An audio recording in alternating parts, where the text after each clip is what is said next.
오늘 하나님께서 우리에게 주시는 말씀은 구약성경 창세기 4장 1절에서 12절과 신약성경 에베소서 4장 26절에서 27절의 말씀입니다. 이제 제가 하나님의 말씀을 봉독하겠습니다. 아담이 그의 아내 하와와 동침하매 하와가 임신하여 가인을 낳고 이르되 내가 여호와로 말미암아 등남하였다 하니라. 그가 또 가인의 아우 아벨을 낳았는데 아벨은 양치는 자였고 가인은 농사하는 자였더라. 세월이 지난 후에 가인은 땅의 소산으로 제물을 삼아 여호와께 드렸고 아벨은 자기도 양의 첫 새끼와 그 기름으로 드렸더니 여호와께서 아벨과 그의 제물은 받으셨으나 가인과 그의 제물은 받지 아니하신지라. 가인이 몹시 분하여 안색이 변하니 여호와께서 가인에게 이르시되 내가 분하여 함은 어찌됨이며 안색이 변함은 어찌됨이냐. 내가 선을 행하면 어찌 낯을 들지 못하겠느냐. 선을 행하지 아니하면 죄가 문에 엎드려 있느니라. 죄가 너를 원하나 너는 죄를 다스릴지니라. 가인이 그의 아우 아벨에게 말하고 그들이 들에 있을 때에 가인이 그의 아우 아벨을 쳐 죽이니라. 여호와께서 가인에게 이르시되 내 아우 아벨이 어디 있느냐. 그가 이르되 내가 알지 못하나이다. 내가 내 아우를 지키는 자니이까. 이르시되 내가 무엇을 하였느냐. 내 아우의 핏소리가 땅에서부터 내게 호소하느니라. 땅이 그 입을 벌려 내 손에서부터 내 아우의 피를 받았은즉 내가 땅에서 저주를 받으리니 내가 밭을 갈아도 땅이 다시는 그 효력을 내게 주지 아니할 것이요 너는 땅에서 피하며 유리하는 자가 되리라. 분을 내어도 죄를 짓지 말며 해가 지도록 분을 품지 말고 마귀에게 틈을 주지 말라. 아멘. 성도 여러분, 최근 우리 한국 사회의 지배적인 정서는 무엇이라고 생각하십니까? 여러 가지가 있겠습니다마는 가장 두드러져 보이는 정서는 다름 아닌 분노입니다. 지금 밖에 사람들이요, 다들 화가 나 있습니다. 우리 사회의 분노를 자극하는 요소들이 여러 가지 있습니다. 그 중에 하나는 다름 아닌 갑질 문화입니다. 이것이 좀처럼 끝이지 않고 계속되고 있습니다. 그래서 해외 언론인 영국의 인디펜던트지는 갑질은 한국 사회의 고질적인 병폐라고 지적한 바 있습니다. 여러분, 갑질의 낙수 효과라는 말을 들어본 적 있습니까? 사람들은 자신보다 더 힘 있는 사람들로부터 갑질을 당했을 경우 그것을 어떻게 해소하냐면 자신보다 더 약한 사람들에게 그대로 갚음으로 해소하는 경향이 있다고 합니다. 이것을 갑질의 낙수 효과라고 합니다. 그러니까 우리 사회에 어떤 계층이 어떤 다른 계층에게 한 국부적으로 그냥 갑질을 하고 끝난 게 아니라 그 갑질은 계속 전염되고 전달되고 있다는 사실입니다. 한국 사람들은 다 그런 것은 아니지만 자신의 공허와 상처를 해소하기 위해서 자신이 속해 있는 위계 질서 안에서 자신보다 약한 사람에게 막말을 하고 함부로 행동함으로 자신의 존재감을 확인하는 경향이 있다고 합니다. 더 무서운 것은요, 아무도 그런 행태에 대해서 말리는 사람이 없다는 겁니다. 그나마 좋게 넘어가야 더 분위기가 악화되지 않기 때문에 그렇게 말씀하시면 안 됩니다. 그것은 잘못된 행동입니다 라고 잘못을 지적하지 않기 때문에 사람들은 계속해서 막말을 해도 된다고 생각하고요, 계속해서 갑질을 해도 괜찮다고 생각한다는 겁니다. 이러한 갑질 문화가 당연시되고 있는 것이 더 심각한 문제입니다. 이렇게 누군가가 우리를 분노하게 하고 분노한 우리는 또 누군가에게 분노를 쏟아놓고 그것이 아무 문제도 되지 않는다고 여기며 악순환이 계속되는 상태가 바로 우리 사회의 분위기인 것입니다. 최근 일어나는 범죄들을 보면 가정폭력과 아동학대, 존속살인이 많이 일어나고 있습니다. 부모가 홧김에 한 살도 되지 않은 자녀에게 폭력을 휘둘러서 사망하게 하는가 하면 배우자를 살해하고 또 시신을 유기하기도 합니다. 이런 분노 범죄가 점점 도를 넘어서고 있습니다. 또한 요즘 인간관계에 대한 책들이 많이 팔리고 있는데요. 그 제목들을 보면 이렇습니다. 책 제목이 모멸감이고요. 비폭력 대화. 조금 더 편해지고 싶어서 거리를 두는 중입니다. 이게 책 제목이에요. 무례한 사람에게 웃으며 대처하는 법. 얼마나 무례한 사람들을 많이 만나야 했으면 무례한 사람을 대처하는 법이라는 책이 나올 정도입니다. 일반 대중들에게 많이 읽혀지는 이러한 책들 제목만 보아도 우리 사회에 얼마나 많은 상처와 분노가 만연되어 있는지 어렵지 않게 짐작해 볼 수 있습니다. 그러면 여러분, 분노란 어떤 감정일까요? 심리학자들은 분노라는 감정 자체를 죄악시하지는 않습니다. 오히려 고마운 감정이라고 표현합니다. 왜냐하면 분노라는 감정을 통해서 그 사람의 상태와 내면을 파악할 수 있기 때문입니다. 어떤 심리학자는 분노를 주전자 뚜껑에 비유했습니다. 가령 주전자에다가 물을 넣고 이제 레인지에 올려서 끓인다고 합시다. 주전자 안에 물이 뜨거워지면 뚜껑이 어떻게 될까요? 들썩들썩 하겠죠. 그러면 우리는 물이 얼마나 끓었는지 뚜껑을 열고 주전자 안을 들여다봅니다. 마찬가지로 이 분노라는 것은 물이 끓는 주전자의 뚜껑과도 같다는 것입니다. 주전자의 뚜껑은 죄가 없듯이 분노 자체도 죄는 아닙니다. 여기서 주의해서 보아야 할 것은 분노라는 감정은 항상 독자적인 감정이 아니고요. 항상 짝을 이루는 감정이 있다는 사실입니다. 어느 가정에서 아침에 부부싸움이 일어났습니다. 아침 식사를 하다가 아내가 남편에게 대수롭지 않게 물어봤습니다. 여보, 요즘 승진철 아닌가요? 이제 과장 딱지 좀 떼야죠. 그러자 아내의 말을 들은 이 남편이 밥을 먹던 숟가락을 집어 던지고 버럭 화를 내는 것이었습니다. 아내는 너무 어이가 없었습니다. 아니, 승진해야 할 때가 되지 않았냐고 물은 것이 그렇게 화를 낼 일인가? 나중에 자초지종을 들어보니 남편은 단순히 화를 냈던 것이 아니었습니다. 남편은 전날 회사에서 어떤 일을 잘 처리하지 못해서 나이 어린 상사에게 무참히 깨진 일이 있었습니다. 너무나 수치스럽고 자존심이 상할 대로 상했고 그리고 화도 났습니다. 여러 동료들 앞에서 아주 창피를 당했거든요. 근데 여러분, 이 수치심이라는 감정은요, 사람이 얼른 유배시켜버리고 싶어 한대요. 이 수치심이 생기면 빨리 떠나보내거나 덮어버리려고 하는 게 사람인데 그때 등장하는 감정이 분노랍니다. 우리가 길에서 발을 헛디뎌서 넘어지면 얼른 일어나잖아요. 아파서 얼른 일어납니까? 창피해서 얼른 일어나는 거예요. 우리는 창피한 걸 빨리 없애고 싶은 사람들입니다. 그걸 감추려고 할 때 분노가 등장하기도 한답니다. 기분이 안 좋으니까 어떻게든 해소하기 위해서 동료들과 밤늦도록 술을 마시고 들어와서 뻗었는데 다음날 아침 아내가 그 수치심을 불러낸 거예요. 승진 어떻게 될 것 같냐고. 나이 어린 상사한테 혼난 어제의 수치심이 되돌아오면서 분노가 터지고 말았습니다. 그러니까 이 남편의 분노는 단지 분노만이 아니라 그 짝감정인 수치심이 더불어 있었던 것이죠. 어떤 남편이 걸핏하면 아내에게 화를 냈답니다. 그것을 이상하게 여긴 아내가 여보, 우리 이렇게 살지 말고 한번 상담을 한번 받아봅시다. 남편이 한사코 싫다고 하는 것을 겨우 설득해서 이 부부 상담을 받았답니다. 그런데 상담을 통해 아내는 남편에게 뜻밖의 마음이 있다는 것을 알게 됐습니다. 사실 이 남편이 아내를 아주 많이 사랑하는 사람이었어요. 그래서 아내에게 잘 해주고 싶은 마음이 항상 굴뚝 같았습니다.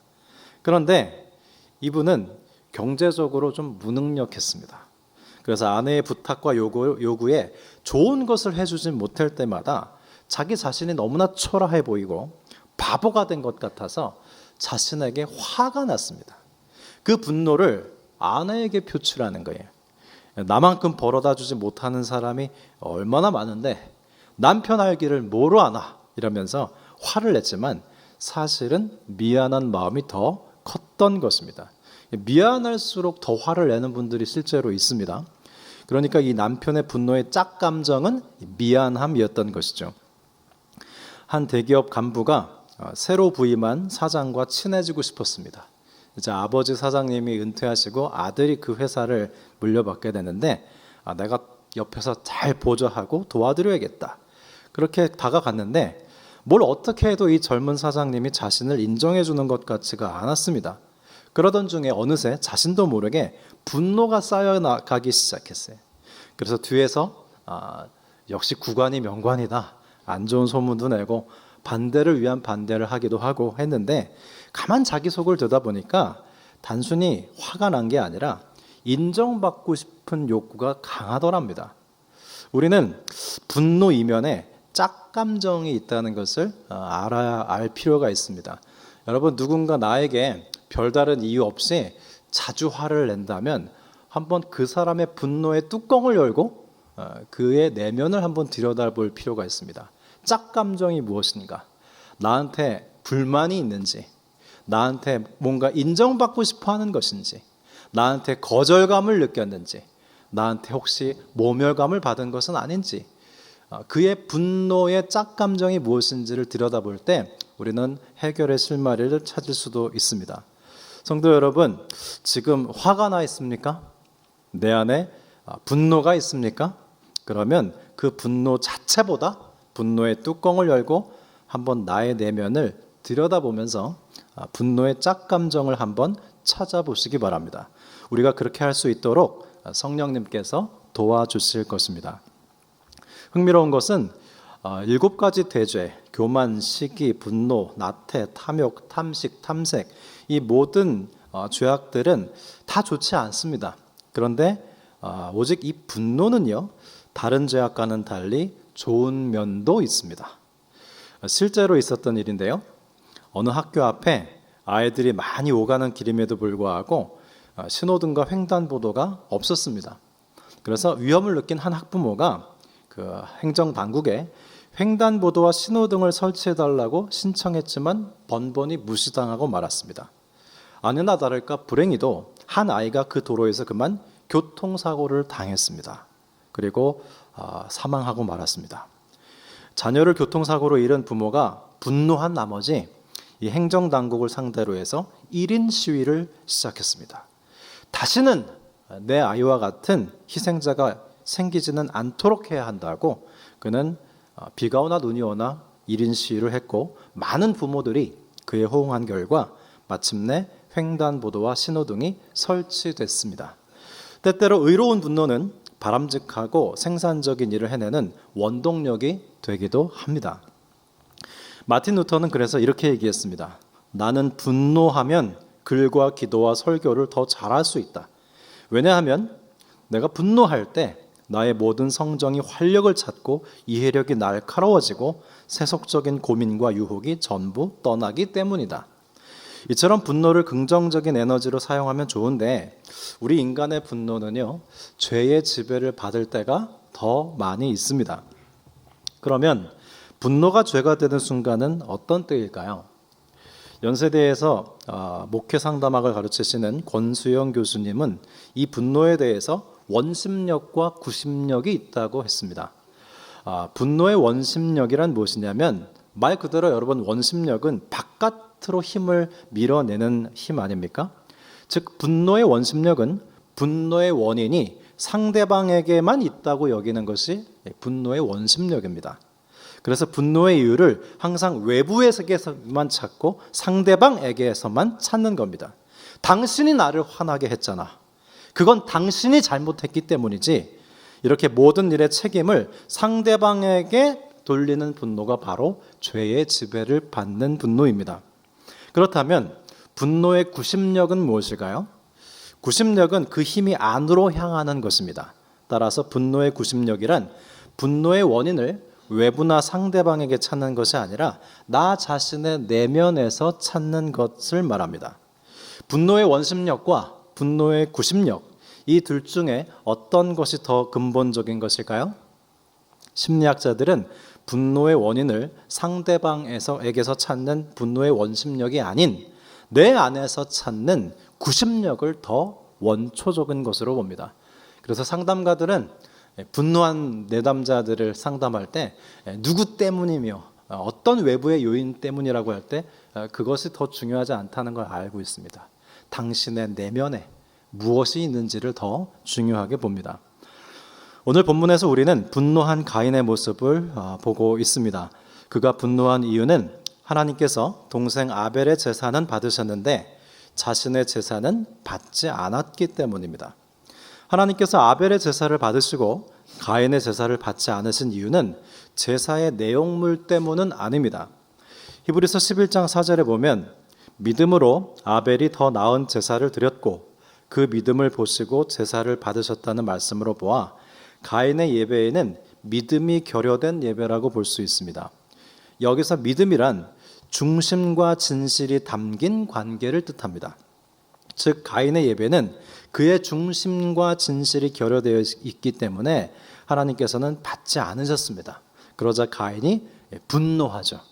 그러나 자신에게 문제가 있다는 것은 생각지 못하고 분노의 원심력만 발휘해서 하나님께 분노하고 아벨에게 분노하고 있습니다. 그래서 하나님께서 이렇게 질문하십니다. 가인아, 너 왜 그렇게 화가 났느냐? 지금 하나님께서 몰라서 묻는 것이 아니죠. 마치 아담이 선악과를 따먹고 숨었을 때 아담아, 네가 어디 있느냐? 라고 물어보셨듯이 실존적인 질문을 하시는 겁니다. 가인, 네가 왜 화가 났느냐? 즉, 지금 아벨의 예배가 연락되고 너의 예배는 받아들여지지 않은 것을 가지고 아벨에게 분노할 것이 아니라 너 자신과 너의 예배가 왜 거절당했는지에 대해서 살펴봐야 하지 않겠니? 라고 분노의 원심력이 아니라 구심력을 발휘해야 할 때가 아니냐고 그렇게 가인이 스스로 돌아볼 수 있도록 도와주시는 질문을 하고 있습니다. 여러분, 우리가 기도할 때요, 성령님께서 우리에게 이렇게 질문하십니다. 오늘 본문의 가인에게 하나님께서 너무나 자상하게 안내하며 질문하신 것처럼 지금 우리와 동행하시는 성령님께서도 우리를 이렇게 안내하십니다. 그러나 오늘 본문을 자세히 보면 가인이요, 대답을 하지 않습니다.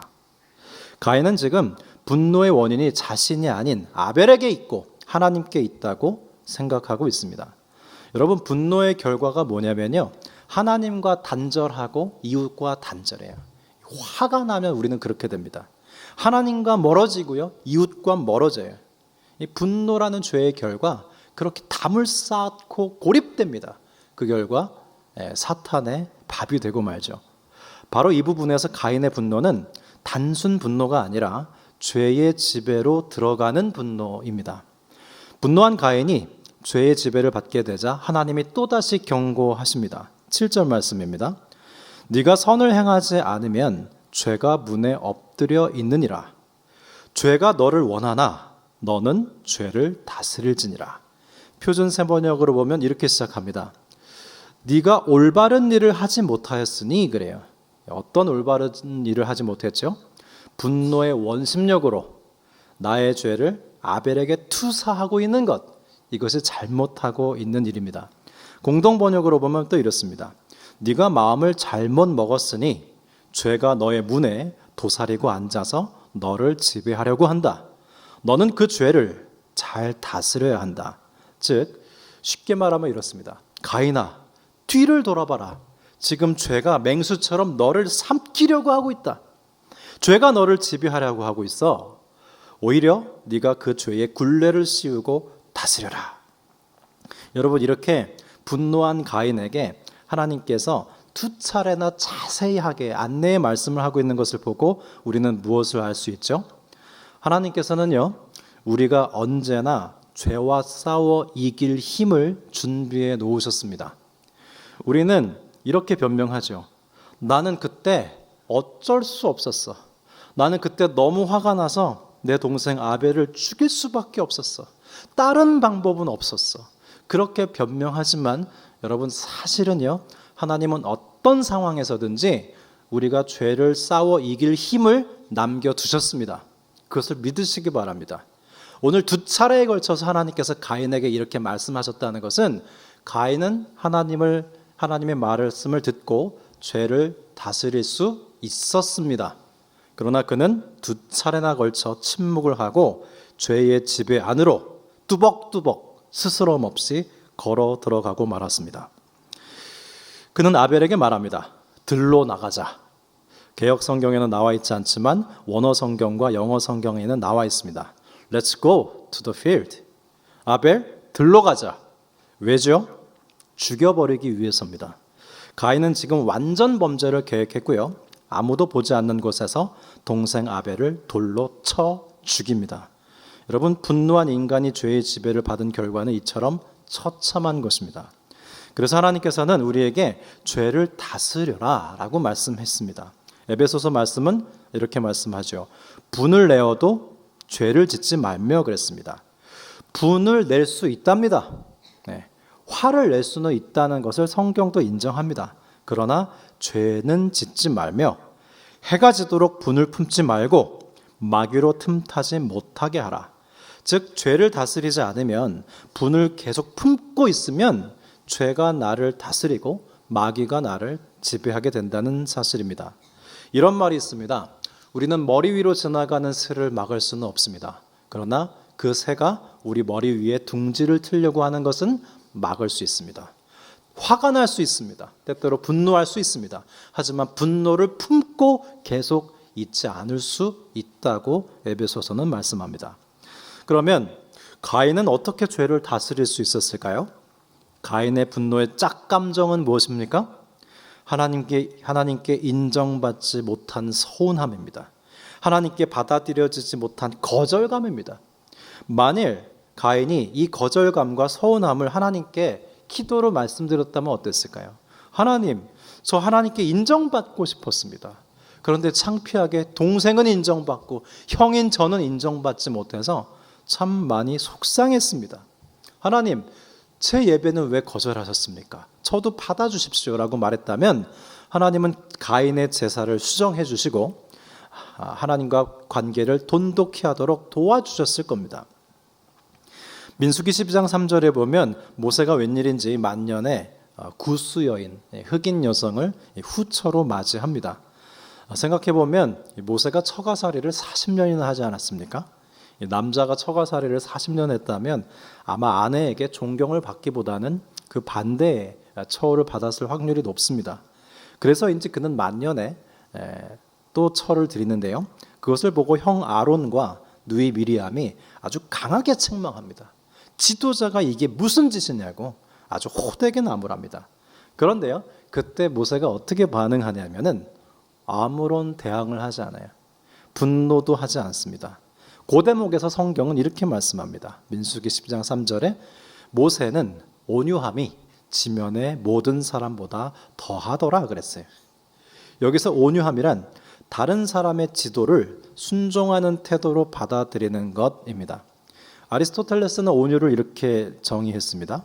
온유란 책망과 경멸을 적절히 견디고 성급하게 복수하려 하지 않고 비판과 다툼으로부터 자유로운 태도라고 그랬습니다. 가인은 자신의 잘못을 지적받자 하나님과 아벨에게 분노하고 장벽을 세웠지만 모세는 하나님에게도 아론과 미리암에게도 분노하지 않아요. 장벽을 세우지도 않습니다.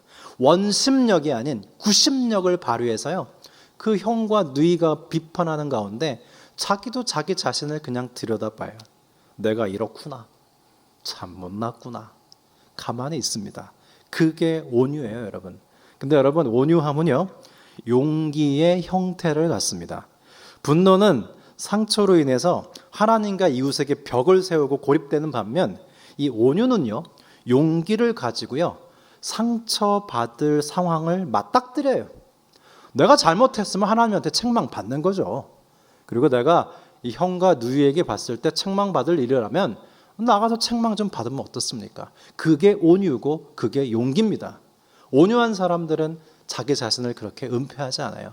제가 이렇습니다. 그리고 책망을 받아들입니다. 모세가요, 나중에 실수를 합니다. 이스라엘 백성들이 광야에서 물이 없다고 불평할 때 그는 분노하며 지팡이로 바위를 쳐서 물을 나오게 하죠. 이 일로 인해서 하나님은 모세를 가나안 땅, 약속의 땅에 들어가지 못하게 합니다. 그러나 이 내용을 자세히 보면요, 모세가 분노한 나머지 하나님께 장벽치고 이스라엘 백성들에게 장벽을 친 사건이에요. 하나님이 버리신 게 아니에요. 하나님과 이스라엘 백성은요, 오히려 모세를 버리지 않고 이 일로 인해서 모세와 거리를 두지 않습니다. 근데 이 모세가 분노하니까요, 분노 가운데 하나님과 거리감 갖고 이스라엘 백성과 거리감을 가져요. 하나님과는 좀 오래 거리감을 가졌습니다. 그 결과 약속의 땅에 들어가지 못한 것입니다. 그러나 결국 그는 그러한 하나님께 원망하거나 불평하지 않아요. 이제 신명기 마지막에 보면 딱 한 번 기도합니다. 하나님, 저도 저 땅에 들어갔으면 좋겠습니다. 그러자 하나님께서 노 하시죠. 아니, 너는 저 땅에 들어갈 수 없다 그랬을 때요, 모세가요 그냥 받아들여요. 분노하지 않습니다. 모세는 120년간 하나님과 동행하며 하나님의 꿈이 그에게 이루어져서 하나님을 닮은 성품, 그 온유함을 덧입고 있었습니다. 다윗이 밧세바를 범했을 때 나단 선지자가 당신이 그 나쁜 사람이라고 지적했을 때 다윗이 분노해서 나단을 죽였습니까? 그렇지 않았습니다. 그는 하나님께도 변명하고 장벽을 쌓지 않았습니다. 그냥 그저 내가 죄를 범하였습니다 하고 시인하고 인정합니다. 그는 이러한 온유함과 용기로 분노의 지배로부터 벗어나서 성령님의 통치 안으로 들어갈 수 있었습니다. 성도 여러분, 우리는 살아가노라면 때때로 분노하게 됩니다. 물론 누군가에 의해 또 외부의 원인으로 인해서 우리는 분노할 수 있습니다. 그러나 우리는 때로 분노를 정의로 착각하기도 합니다. 내가 정의로워서 분노한 것이라고 한다면 그래서 막말을 해도 괜찮다고 착각하는 게 바로 우리입니다.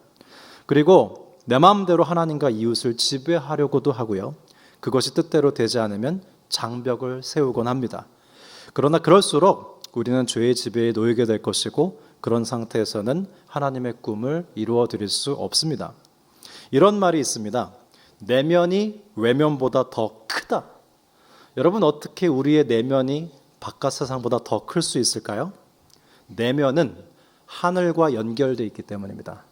우리 안에 말할 수 없는 탄식으로 성령님께서 기도하고 계시고 내 내면은 하나님과 교통할 수 있기 때문에 외면보다 더 큰 것입니다.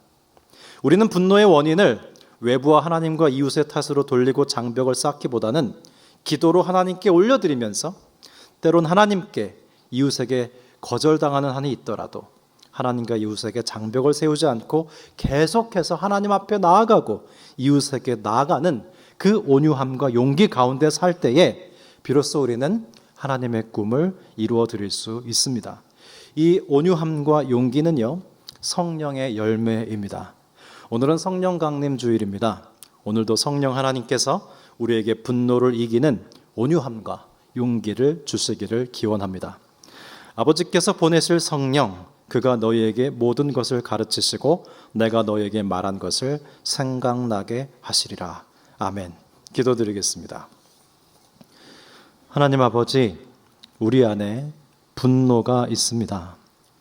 분노하게 된 데는 여러 가지 이유가 있습니다. 그럴수록 나 자신을 들여다보며 죄를 다스려야 하건만 하나님을 탓하고 이웃을 탓하며 더 이상 상처받고 싶지 않다고 장벽을 세운 결과 스스로 고립되고 말았고 손 내밀어 기회 주시는 하나님께 더 나아가지 못하고 있습니다. 우리를 불쌍히 여겨 주옵소서. 성령 하나님, 우리에게 온유함의 열매를 맺게 하사 분노를 이기고 하나님의 통치를 받아 우리의 성품에 하나님의 꿈이 이루어지게 하옵소서. 예수 그리스도의 이름으로 기도드립니다. 아멘.